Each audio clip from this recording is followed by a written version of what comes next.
தரல் புரிய வேண்டும். அருமையானவர்களை, முதலாவது துஆ. துஆ கொஞ்ச நேரமாவது துஆ செய்யக்கூடிய பழக்கம். இரண்டாவது, குர்ஆனுடைய ஆயாத்துகளை சில ஆயாத்துகளாவது ஓதக்கூடிய ஒரு உயர்வான தன்மை. மூன்றாவது திக்ர், அதை நம்முடைய கவனத்தில் வைத்துக் கொள்ள வேண்டும். சதக்கா, அதாவது ஒரு சதக்காவுடைய தன்மை, அது அஸ்ஸஹி ஹபீபுல்லாஹ் வலவுகான ஃபாசிகா.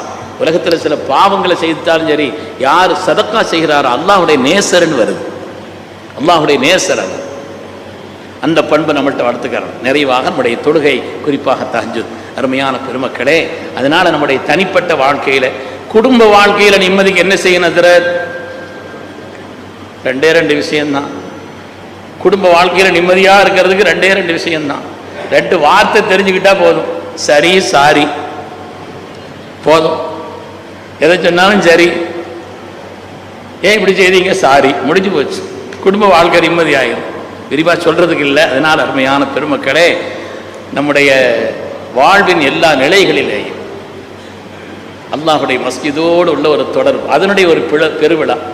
அதற்கு ஆதங்கப்பட்டாங்க ஊர்க்காரங்க, பல்வேறு இடத்திலிருந்து உள்ளவர்கள் எல்லாம் இங்கே ஒட்டுமொத்தமாக பார்க்கிறேன், உணர்ச்சி வசப்பட்டு நிற்கிறேன், என்னால் பேச இயலலைன்னு சொன்னாங்க.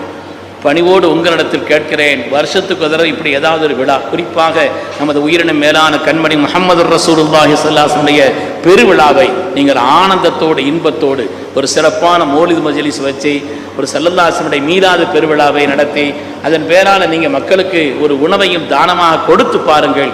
ஊர் செழிப்பாயும், எல்லா நிலையிலையும் பாக்கி.